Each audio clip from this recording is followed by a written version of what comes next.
नमोस्तु महाराज। महाराज जी, मैं भावना योग पे बताना चाहती हूँ। नमोस्तु महाराज जी, मुझे पहले मतलब 8-10 साल हो गए। उसके पहले अल्सर, कोलाइटिस और अस्थमा दोनों ही था। डॉक्टर ने जवाब दे दिया था।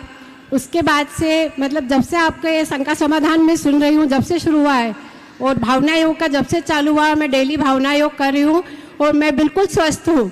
और अभी भी डेली मेरी भावना योग करती हूँ। सभी को बोलती हूँ कि भावना योग से बहुत आराम होता है, सभी स्वस्थ हो जाते हैं।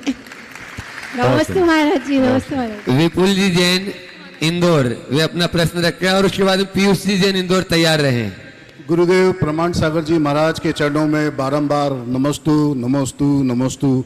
समस्त उपस्थित मुनि संघ के चरणों में नमस्तु।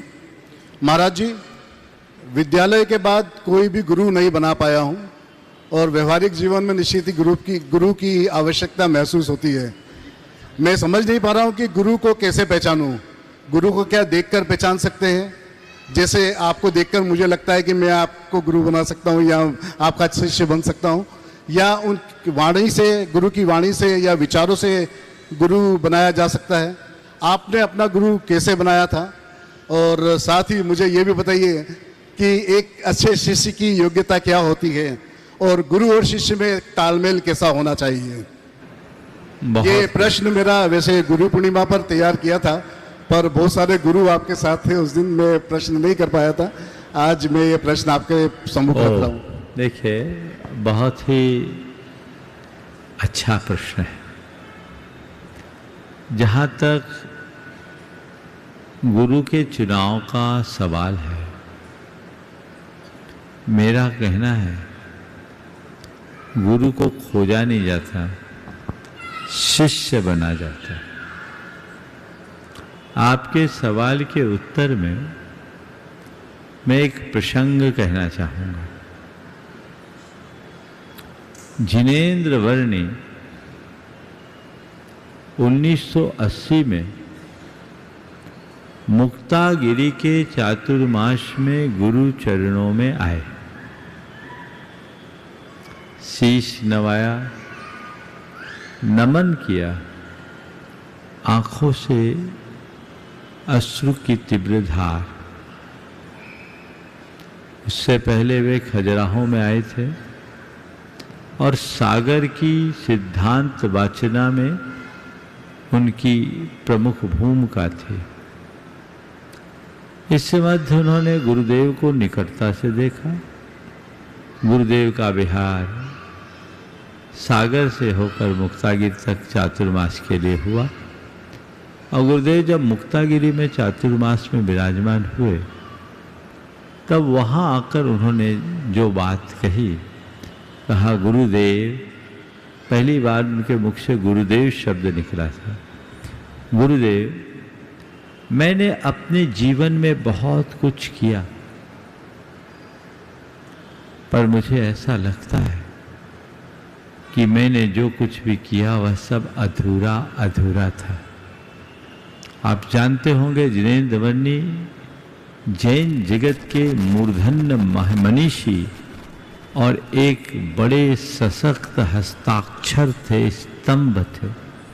जैनेन्द्र सिद्धांत कोश जैसे 5 वॉल्यूम में जिन्होंने कोश की रचना की। विद्वान, मनीषी, अध्यात्मवेत्ता, चिंतक थे। उन्होंने कहा कि मैंने अपने जीवन में बहुत कुछ किया, पर मुझे ऐसा लगता है कि मेरा सब काम अधूरा है, क्योंकि मैंने आज तक किसी को गुरु नहीं बना।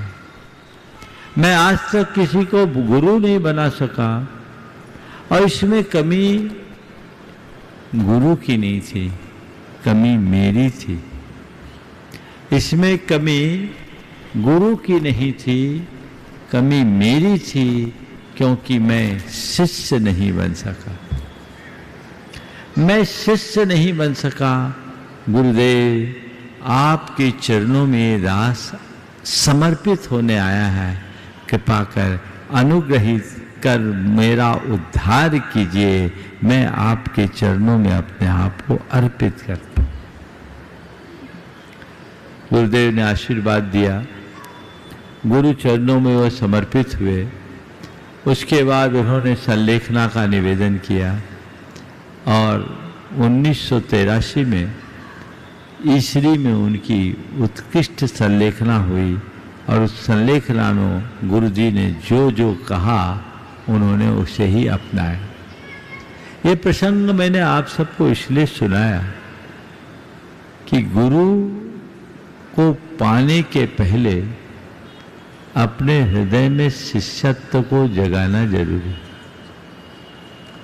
अब सवाल है, जिसे हम गुरु के रूप में तलाशते हैं वो कैसा होना चाहिए? अगर सीधे शब्दों में कहें तो जिस आध्यात्मिक सुख की हम खोज कर रहे हैं उस आध्यात्मिकता से जो भरा हो उसे ही अपने गुरु के रूप में चुनना चाहिए। जिसके हृदय में वो अध्यात्म का प्रकाश दिखे उसे अपने गुरु के रूप में चुन लो। और मेरा तो अनुभव ये बताता है, चुना नहीं जाता, संयोग तुम्हें खुद वहां पहुंचा देता है। मैंने गुरु को चुना नहीं, गुरु खुद मुझ पर अपनी कृपा बरसा गए और मैं गुरु का हो गया। चुनने वाले, छानबीन करने वाले छानबीन करते रह जाते हैं, उनका बहुत सारा समय और शक्ति इसी में लगे।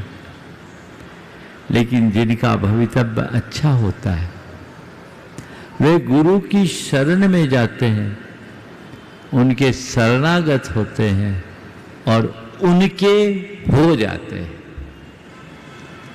मेरा ये सौभाग्य है कि मुझे परम पूज्य गुरुदेव मिले, मैंने गुरु को पाया, ये मेरा सौभाग्य है।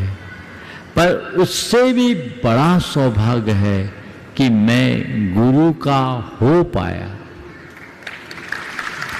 गुरु को पाना और गुरु का होना बहुत अंतर है। गुरु को बहुत लोग पाते हैं पर बहुत कम लोग हैं जो गुरु के हो पाते हैं। शिष्य कौन है? जो गुरु के प्रति समर्पित हो जाए। और समर्पण किसका? अपनी इच्छा शक्ति का समर्पण, अपनी निर्णय शक्ति का समर्पण, अपनी समझ शक्ति का समर्पण और अपने संकल्प शक्ति का समर्पण। गुरु की इच्छा के आगे मेरी कोई इच्छा नहीं। गुरु का निर्णय ही मेरा निर्णय। गुरु की बुद्धि के आगे मेरी कोई बुद्धि नहीं और गुरु के संकल्प के आगे मेरा कोई संकल्प नहीं। ये एक शिष्य की पहचान।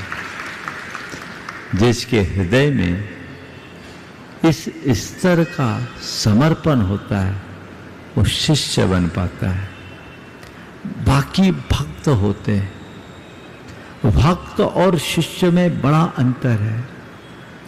भक्त गुरु का सेवक होता है, प्रशंसक होता है, अनुगामी होता है, सेवक होता है। लेकिन समर्पित हो ये कोई जरूरी नहीं है, क्योंकि वो गुरु से ज़्यादा अपने घर परिवार और दुनियादारी में समर्पित होता है।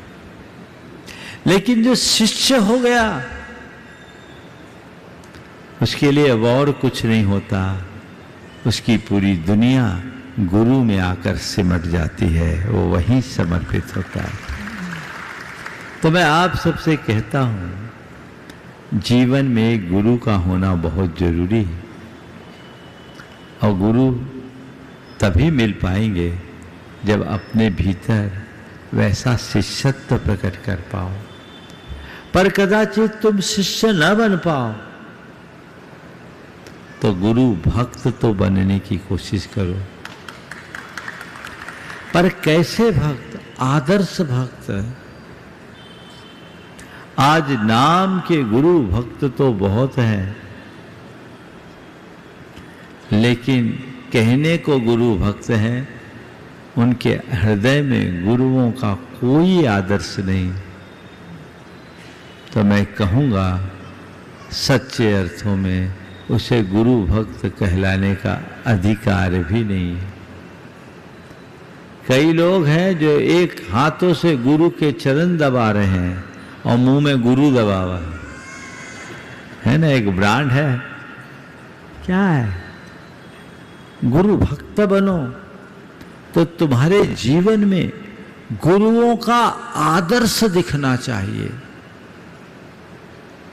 जो प्रेरणा आप उनसे लेते हो, जो वचन आप उनसे सुनते हो, उसका एक अंश तो जीवन में दिखे, और वह जब दिखेगा तभी जीवन का पथ प्रशस्त हो।